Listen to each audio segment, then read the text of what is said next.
तो फिल्म शुरू होती है जहां हम देखते हैं सुनसान रात में एक टैक्सी की बैक सीट पर जबरदस्त किस्म की चूमा चाटी चल रही है। अब तो दूसरा टायर भी नहीं। अब गाड़ी पंक्चर हो गई है और दूसरा टायर भी नहीं है, इसलिए सांब भाई को सामने की हवेली में जाने का बोलकर टायर लेने चला जाता है। ये दोनों हवेली पहुंचते जहां दरवाजा अपने आप खुल जाता है, फिर अपने आप बंद भी हो जाता है। फिर कीचड़ में कबड्डी खेल के आया हुआ भूत इनकी तरफ बढ़ता है। तस्वीर बोलने लगती है, लेकिन इतना सब होने के बाद भी मजाल है कि ये डर इनको छू के भी गुजरा हो। थोड़ा तो डर यार। खैर तस्वीर वाला ठाकुर इनको बताता है कि आज से बहुत साल पहले वो भी इसी हवेली में सुहागरात मनाने वाला था कि उसकी नमस्ते इंडिया की ब्रांड एम्बेसडर पत्नी ने उसको दूध में जहर देकर मैं अपनी सुहागरात उसी के साथ मनाऊंगी जिससे प्यार करती हूँ। ये भगवान क्या जुल्म है।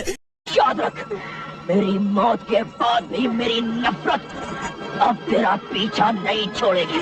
ठाकुर तो मर जाता है, लेकिन उसकी नुन्नू की अशांत आत्मा भटकती रहती है।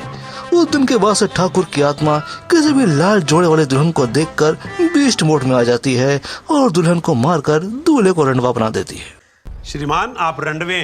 खैर पूरी कहानी सुन लेने के बाद फाइनली इनको थोड़ा डर लगता है और ये लोग किसी तरह वहाँ से बचकर भाग लेते हैं।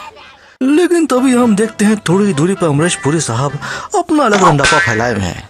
वो एक दुल्हन को मंडप से उठा कर लाए हैं जिससे वो करते हैं प्यार, लेकिन दुल्हन कर रही है पुरी साहब का लेने से इनकार। प्रेम करता हूँ गीता। मुझे तुझसे नफरत है, मेरे घर वाले तेरे। तभी वहाँ ठाकुर रजा मुराद की नामुराद आत्मा पुरी साहब में घुस जाती है और क्लीन शीट पुरी साहब बन जाते हैं आदिवासी ऑयल के ब्रांड एम्बेसडर। अमेरिका क्या कहता था? और लड़की को गब्बर सिंह समझकर उसके मुंह पर अपना पैर रखकर दुनिया से रवाना कर देते हैं। न खाऊंगा न खाने दूंगा। लेकिन तभी वहाँ पर जान बचाकर भागते भागते ये दोनों भी आ टपकते हैं।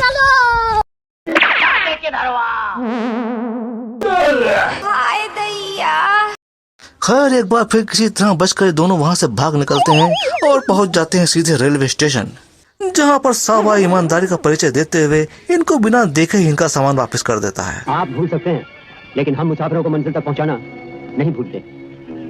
आपका सामान हो गई शराबत की। खैर ये दोनों आ जाते हैं ट्रेन के एक लग्जरी कंपार्टमेंट में, लेकिन सरप्राइज अपने पुरी साहब भी उसी कंपार्टमेंट में आ धमकते हैं।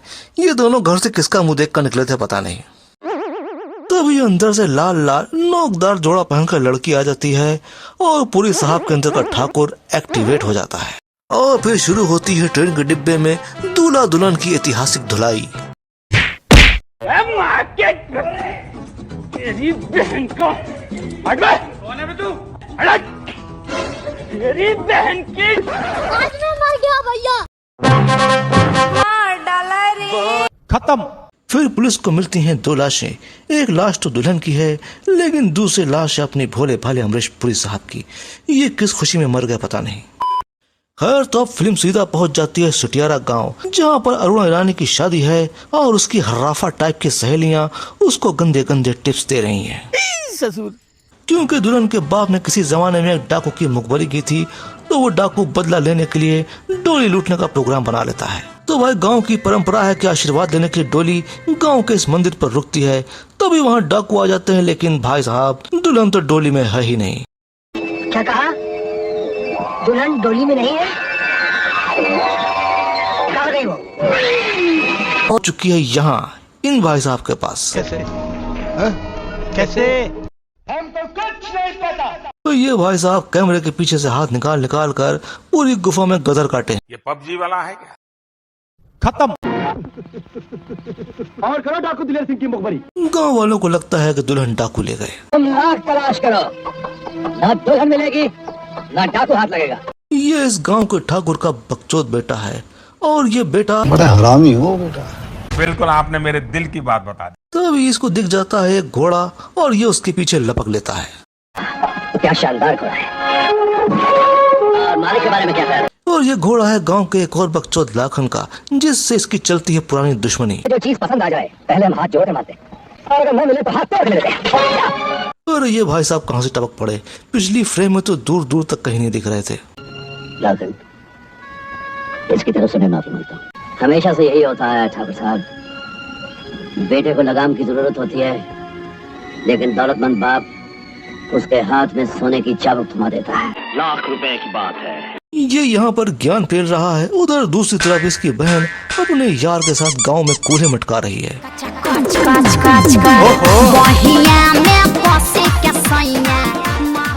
ये चीजें देखता हूँ, मन को इतना संतोष होता।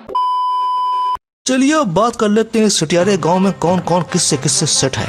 तो लाखा की बहन सेट है बिंदिया के मुंह भोले भाई अमर से। ठाकुर की बेटी सेट होना चाहती है लाखा से, और लाखा सेट हुआ पड़ा है रेशमा से। रेशमा को सेट करना चाहता है छेनू, और छेनू से सेट होना चाहती है चंपा स्कीम माँ कंट्रोल। चलिए खैर कहानी आगे बढ़ाते हैं। अमर की मुंह बोली बहन बिंदिया की होने वाली है शादी, तो गांव के लोग शगुन के लिए दुल्हन का जोड़ा और गहने ठाकुर साहब का हाथ लगवाने के लिए लाते हैं। लेकिन दुल्हन का लाल जोड़ा देखकर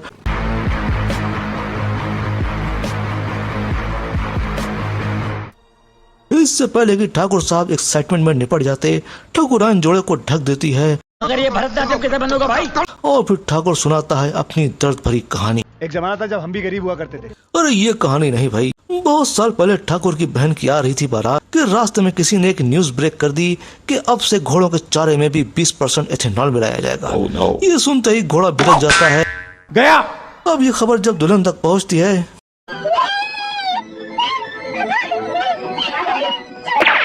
दुल्हन ने कहा छोड़ दो, और भाई ने छोड़ दिया। और तब से ठाकुर साहब जब भी शादी का लाल जोड़ा देखते हैं तो उनका यह भरतनाट्यम चालू हो जाता है।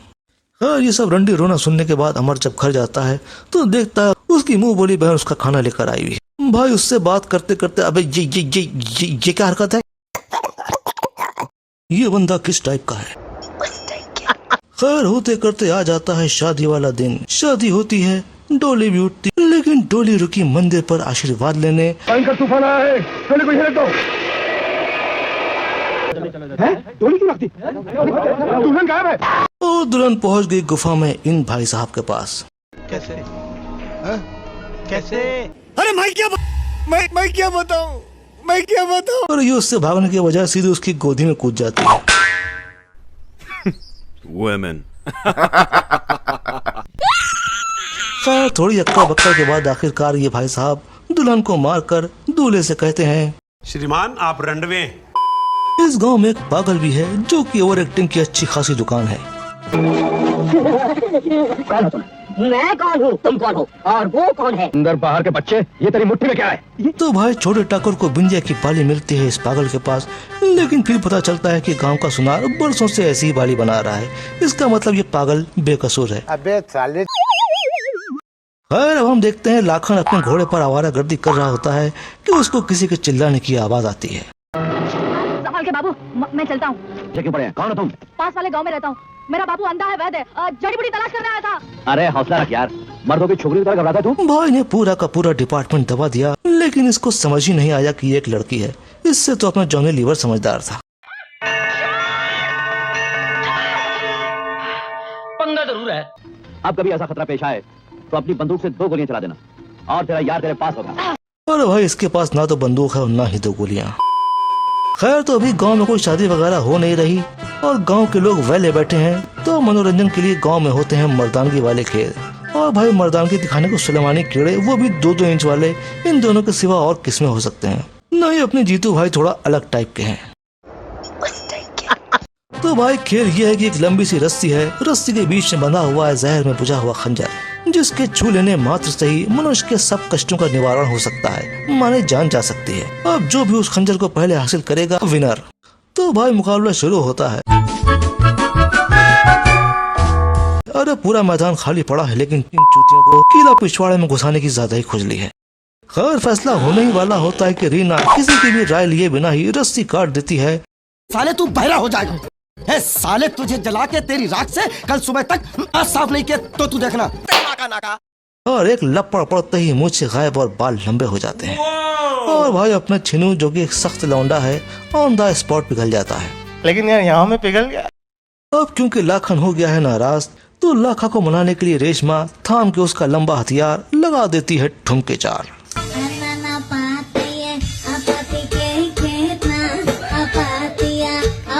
के पाच ये